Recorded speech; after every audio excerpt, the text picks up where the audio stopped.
It's U of L Today on 93.9 The Phil. Here's your host, Mark Hebert. And welcome to UofL Today with Mark Hebert on 93.9 The Ville. Many of you know this is the show about all things University of Louisville. We talk about research and we do interviews with faculty members, students, and others, hopefully to give you an idea of what's going on at the University of Louisville, including all the good stuff at the University of Louisville. So, on the show today, more and more people are needing lung transplants, but 10% of those people are dying because there aren't enough donor lungs. A U of L researcher has looked at whether harvesting older lungs from older people might work. We'll talk to him about that study. And she's a U of L grad who went to Malaysia as a Fulbright Scholar. It was quite an adventure for Jessi Dietrich, and we will talk to her a little bit later on. But first, religious movies like Passion of the Christ or even Jesus Christ Superstar have often stirred protests, boycotts, and passionate debate. U of L Communications professor John Ferre has studied this cultural and religious phenomena, and he's here to talk about what he has found. Good to see you, John. Good to see you, Mark. All right, and our sons, many moons ago, played baseball together, didn't they? They did. And so that was a long time ago. So your son is out in the real world, has a real job. My son's a senior at the University of Louisville. So what does that say about us? Age. We're old. Okay. All right. Well, let's talk about some of these potentially some older films, maybe some more recent ones that you've kind of looked at the outpouring of disgust and debate among some folks with some of these religious movies. What was the basis of your study, and what did you find? I'm interested in religious protest and why certain kind of cultural features bring out anger, fear, worry, and all that. So when I look at religious movies, the first one that really set people off was a Cecil B. DeMille movie called The Sign of the Cross, 1932. It was seen as so decadent that the Roman Catholic Church started something called the Legion of Decency, by which it could give an A rating to a movie. These were movies that Roman Catholics should go to, and it could give a C for condemned. And if it was condemned, Roman Catholics should not go.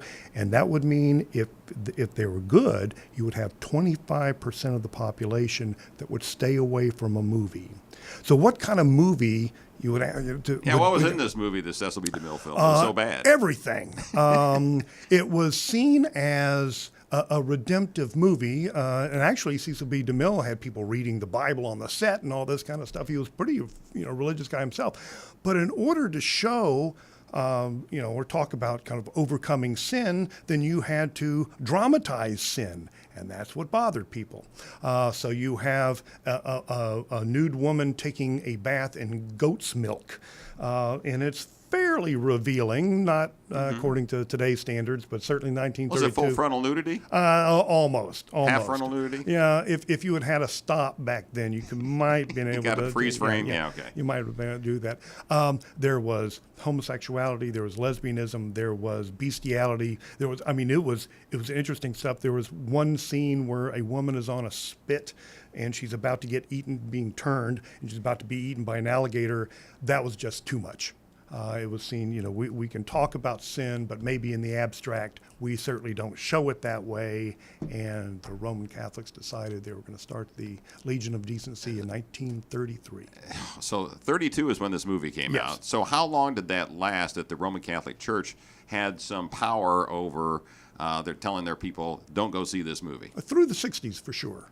Wow. So 30-something years. Yes, and this was published in Roman Catholic newspapers. It was distributed through churches.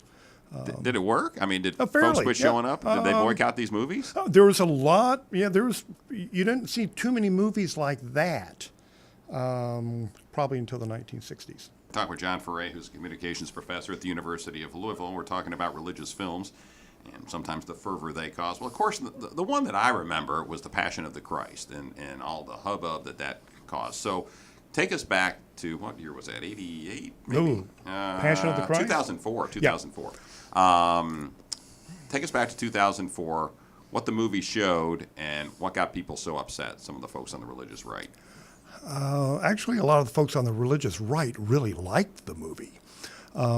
It showed the brutality that Jesus experienced, or a rendition of that. It was very brutal, very violent.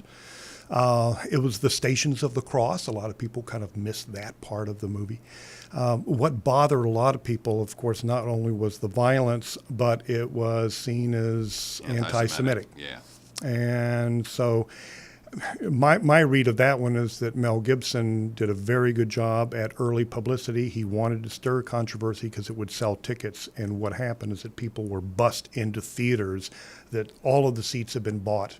That was a very good publicity move. I don't think that was an organic protest. All right. But that was a blockbuster film, too. Yes, it was. Yes, it was. I went to see it. And, Yep.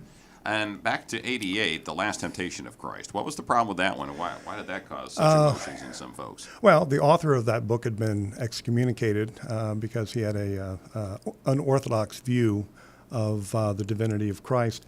It was a temptation. So the last temptation of Christ is, Christ imagines himself off the cross, having sex and doing other things. And then, of course, he goes back on the cross and things work out that way.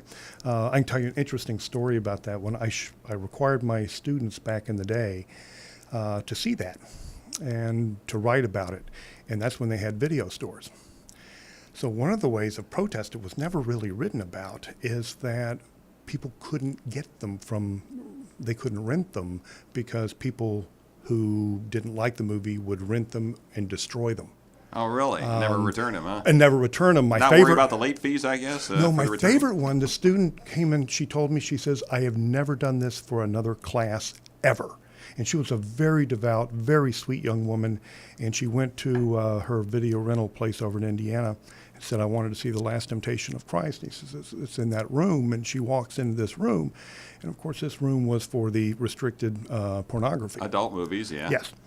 And, my thinking is whoever was in the room thought that they were incredibly lucky with this young woman walking in, and she was actually just going there to check out a religious movie. So here is a video rental person who could claim that he was renting it, so he's all for free speech. But in point of fact, he was hiding it so no one would find it. It took an enterprising student to get it. Or people willing to go back and look at the X-rated movie area. She told me she would never, ever do that again. But So what do we take from all this? What should we, as people who are moviegoers and religious people, what should we take from all this? I think in some way, some of the most controversial movies aren't the best ones. They're interesting and all that. The major thing, I think, is that they're important. And that religion is hugely important in our culture, obviously, because they still generate so much heat and passion, so to speak. All right, so to speak. That's right. All right. John Ferre, University of Louisville communications professor. Appreciate you being on the show. Well, there aren't enough lungs to go around. That's the bottom line for people needing lung transplants. So where could transplant teams come up with more lungs? Well, Dr. Matt Fox is assistant professor in cardiothoracic surgery, easy for me to say, at the University of Louisville. And he's here to chat about a study he did on this issue. Matt, good to see you. Thanks for having me, Mark. Sure. So you're a doc. You do That's transplants? Correct. That is correct. You do them? You actually perform surgeries on folks, right? I actually do surgery, which, if you asked me that 10 years ago, that's a kind of scary thought now. But Well, you don't scare me looking at you. You look like a great surgeon. So what do I know? So you on Dr.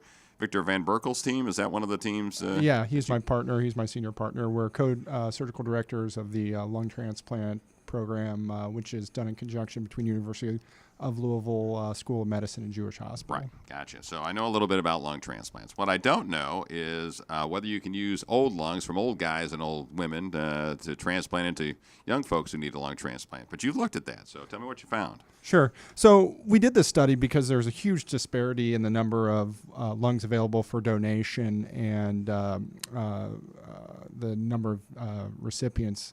And if you look at it, we do about 2,000 lung transplants a year, and that many people get listed, or a little bit more of that. And about 10% of people die waiting for lungs on the transplant list. We've been lucky not to have that happen to us at our program, but nationally, those are kind of the numbers. So there's a shortage of lungs for transplantation. Yeah. And the shortage is even larger because if you look at the people that would probably benefit from lungs, most of them never get listed for transplantation, so we're looking at a huge shortfall. And there's a couple ways people are trying to get around this. One is through technology and trying to rehabilitate lungs or create lungs in a test tube, but that's very expensive and a ways off. So we thought if we can make more efficient use of the lungs we have available now, this would help correct the shortfall and potentially save lives. Okay, so how did you get around to looking at whether a young lung or an old lung works for a lung transplant patient? Sure. So the United Network for Organ Sharing, which is kind of the overall governing body for matching organs from donors to recipients, tracks all this data. So we have data from every transplant that's been performed in the United States. And we were able to look back at all of these and compare the results from recipients that got donors from old lungs, lungs from elderly donors to those. Well, they're older lungs. Yeah. They are older lungs, right? If you're 60 years old, you got an older lung than the guy that's at 30, right? Yeah. And it's That's all fair to say. It's all relative. Okay. And if you look at donors that when we assess them for lung transplant, the ideal donor, so to speak, is younger than 50, doesn't have any signs of pneumonia, has very good oxygenation of the lungs, and the X-ray looks clear. So, the lungs of a 25 to 30-year-old kind of triathlete, so to speak. Right. The problem is very few. Those people don't die. Yeah, very few organ donors kind of meet those criteria, and lungs are only recovered from about 10 to 20% of multi-organ donors. So donors that can donate their liver or heart, oftentimes we don't get the lungs. And we looked at that, and one of the main reasons is age.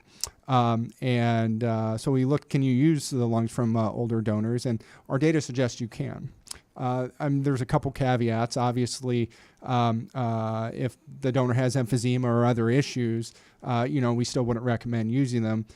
We also found, interestingly, that if you take the lungs from an older donor and perform a single lung transplant in a younger patient, those patients tend not to do as well. And that was kind of an odd finding and something unique, and we don't have a great explanation for it. But if you did a double lung transplant in the younger patient, they're okay. But if you only do one lung, they're not okay? That's not correct. as good? At least that's what our data suggests. Wow. And you have to take everything, I think, Well, that's odd. Yeah. And this is kind of the proverbial big data study, and you have to take everything kind of with a grain of salt because not all the variables can be captured in these larger databases. But, I think this is kind of the best type of study we could do now, given the current climate. So you said there's, 2,000 per year in the United States, correct? Lung That's transplants correct. per year? Yeah. So in reality, if you could open up the field and you had more lung transplants that you could do, more lungs that you could use from older folks who are dying, and there's more of them, obviously. In theory, how many lung transplants could you do per year in the United States if you got, I don't know, how many people are dying waiting for a lung transplant, I guess is the question. That's hard to say. So, again, if you look at the actual number of people dying on the organ transplant waiting list, it's only a few hundred a year. But if you look at, say, the reasons we do lung transplant, so the kind of four major reasons we do lung transplant is pulmonary fibrosis, interstitial lung disease. Which is a hardening of the lungs, basically. Yeah, and that happens usually in older folks for reasons we don't really know why. Right. Bad emphysema, very bad emphysema. Cystic fibrosis, which is a congenital disease that people, if you're not familiar with it, people tend to get recurrent infections, and something called primary pulmonary hypertension, where the blood vessels to the lungs kind of shrink down. And the most common one would be the pulmonary fibrosis. And probably about 25 to 40,000 people a year in the United States are diagnosed with pulmonary fibrosis. And the medical treatment for it is almost non-existent. And if you look at their expected survival, they on average live 3 years. Some people live longer, some people live shorter, but that's like getting cancer. And we don't really have very good treatment for it other than lung transplantation. And you can see 25,000 people with IPF versus 2,000 lung transplants a year, of which only slightly less than half are from IPF. There's certainly a big need for more lungs. We're talking again with Dr. Matt Fox from the University of Louisville, transplant team, lung transplant team. I just did a story on a guy, Steve Lindsay, who you're aware of, that got a lung transplant, and he had fibrosis. Mm-hmm. And he told me, I think that the average life expectancy, or maybe Dr. Van Berkel told me the average life expectancy of a lung transplant patient is only like 7 or 8 years, correct? That's correct. Even if you get a good lung. Yeah, right? It's actually probably a little less than that. It's probably about 6. Probably about 6 years. Yeah. So is that, how big is the benefit then to someone who gets a 70-year-old lung who may not be, it's a good lung, but it's not quite as good as the 30-year-old lung that you might get. You know what I'm saying? Sure. Well, again, if you look at the people that get the older lungs and you look at their survival, it isn't quite as good as a 30-year-old lung.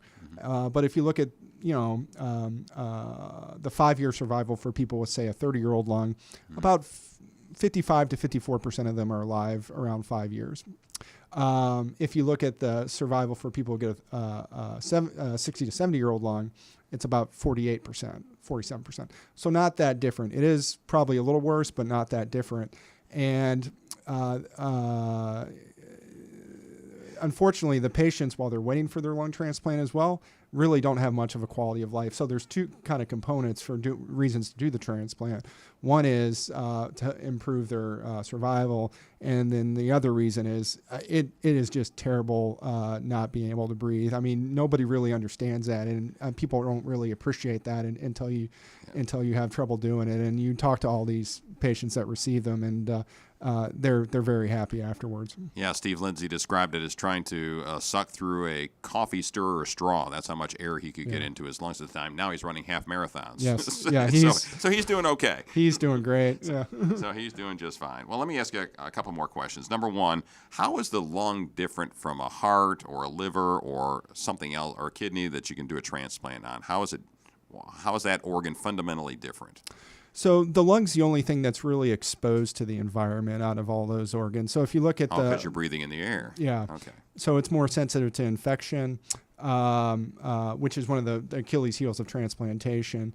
And again, the rate of rejection for lungs is quite a bit higher than, say, hearts or kidneys or livers. And there's a couple reasons for that. One is it's probably exposed to the environment. Two, it is also a site of your immune system being active because it has to respond to infection, and that probably sets it up for chronic rejection. But that's probably the biggest Achilles heel of lung transplantation is running into chronic rejection, and that's a major subject of research in the field. And last but not least, you want to make a pitch for the lung transplant team at UofL? Yeah, we do a pretty good job.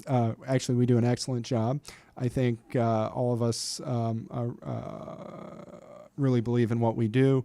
We strive to provide the best care for our patients, and we're always happy to see people in referrals or consultations at any point in time. I'd also encourage everybody to sign up as organ donors. You can save up to 8 lives if you're in the unfortunate situation of being an organ donor, and make sure to share those concerns and desires with your family, because they're going to be the ones making those decisions for you at that point. Good thought. Dr. Matt Fox, appreciate you being on. Jessi Dietrich is a 2016 graduate of the University of Louisville. She's also a Fulbright Scholar, one of the 110 Fulbrights UofL has had since 2003. She spent some time in Malaysia. Yes, Malaysia. And she's here to talk about her experience. Jessi, good to see you. Hi there. Is it Dietrich or Dietrich? It's Dietrich. Dietrich, just right. like it sounds. All right. So you're a 2016 grad of UofL. What was your major? It was economics. Economics? Yeah. So how'd you get to be a Fulbright Scholar? Because those are usually arts and sciences majors. Yeah. Well, I decided to apply because I did a study abroad program through the College of Business to Spain, and I did 6 months, and then kind of as soon as I came back was looking for really any way to get back abroad, and they had both the research and the English teaching grants, and so I decided to do the English teaching just because I wanted to be able to work with the kids. So just to explain to folks, Fulbright Scholars it's a very prestigious scholarship. There are several hundred of them that the United States government sponsors for folks like you to go overseas every year. And in your case, you were a teacher. You were an ETA, right? Is that what they're called? So what'd you do?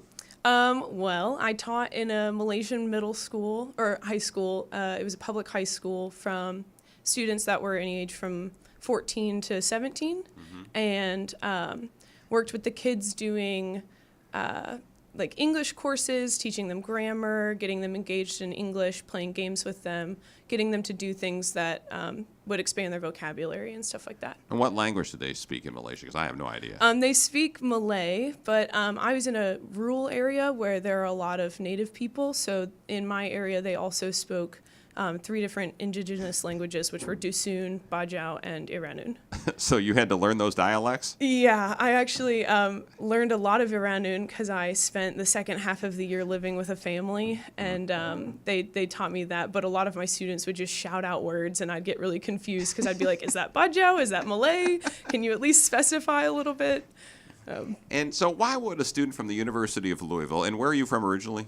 I'm from You're from Louisville, Louisville. So yeah. why would a person from Louisville, 21-year-old, say, you know what, I really want to go to Malaysia? How did you come to that decision? I know it sounds kind of random, but my mother actually studied abroad in Malaysia when she was in high school. She did the AFS YES program exchange. So she went to Malaysia for a year, and so she had a host family there who I've met a couple of times because one of the aunts moved to America to work in DC. And so whenever I was starting to think of like, I wanted to go to Southeast Asia, and I was like, which country should I go to? And my mom was like, is it even a choice? Like, you have to go to Malaysia. And so she was Parental like, pressure there. Exactly. She was like, any school breaks, you can just go to KL, you can go to Kelang and stay with my host family. And so I actually visited with them quite often. Okay, we're talking with Jessi Dietrich, who was a Fulbright Scholar from the University of Louisville, and she went to Malaysia. So tell me about the Malaysian experience. Good, bad, indifferent? Well, the good was the food and the culture and just how many holidays they take at school, because they Spoken like a true college student. I get a bunch of days off. Yeah, because they have 3 main religions, and so there's Islam, Buddhism, and Christianity? no, it's No? what they practice in India. What is Hindu? Hindu, yes. Yeah, yes. so they celebrate Ramadan for Islam and Hari Raya Eid, and then they have Chinese New Year, and they have the Deepavali. So And you didn't it's teach a just- whole bunch of days, is what you're not saying. really.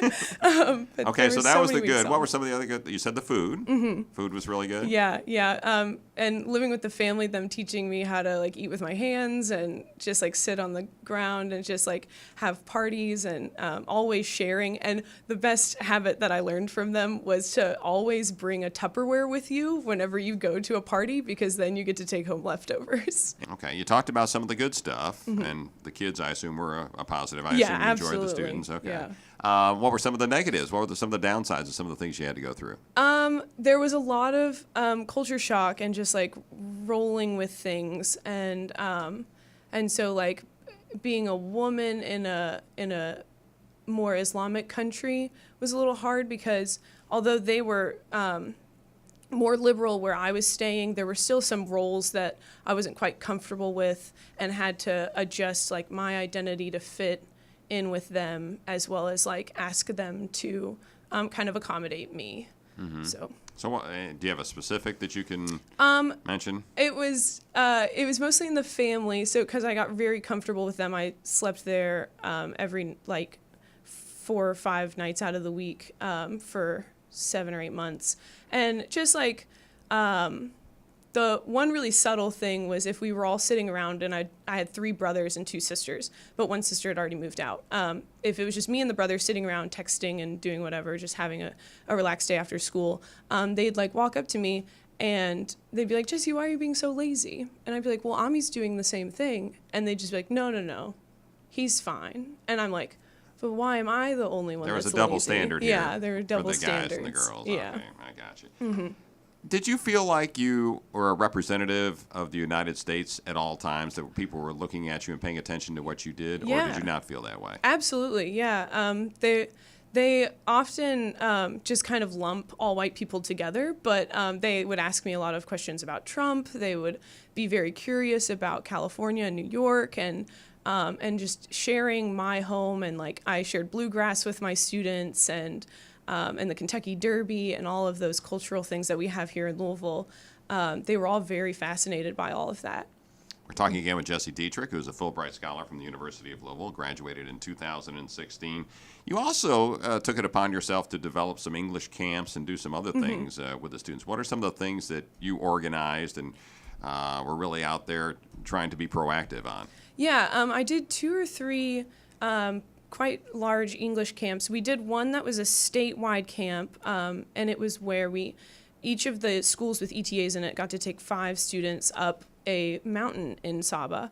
And this was Mount Kinabalu. It's the tallest mountain in Southeast Asia. It's about 1,300 to 1,400 feet. It's sizable. It's like I climbed an actual mountain with these kids. And so we did a whole program leading up to it with the students, going on training hikes with them, teaching them about nutrition and fitness, and doing that like once a week meetups. And then finally, like the culmination was climbing this mountain that they've all seen throughout their whole lives and would probably never really get a chance to climb any other way. So that was a neat experience. Yeah. So what'd you learn out of that? What'd you learn from your experience in Malaysia that you think you can take with you the rest of your life, or as you're looking for a job or whatever?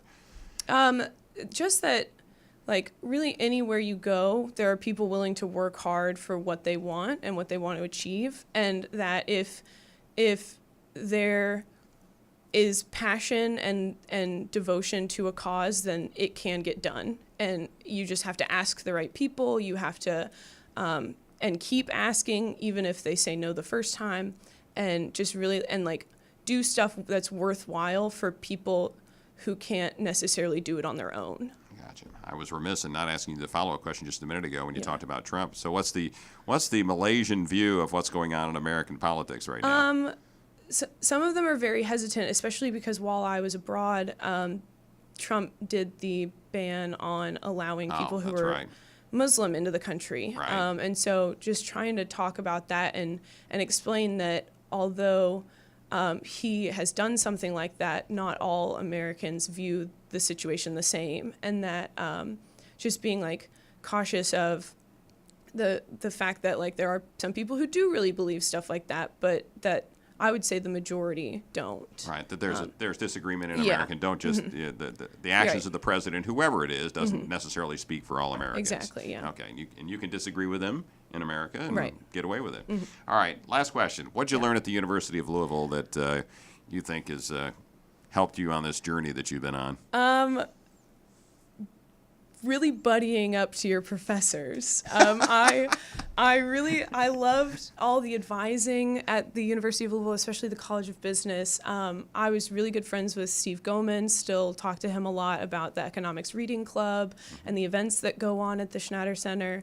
And Miss Liebschutz at the Study Abroad office, and Patricia Condon, who helps me with the International Fulbright application, and just like really like making good friends with them and being able to talk to them not only about like academics but about life and paths and careers and everything like that. And what are you doing now?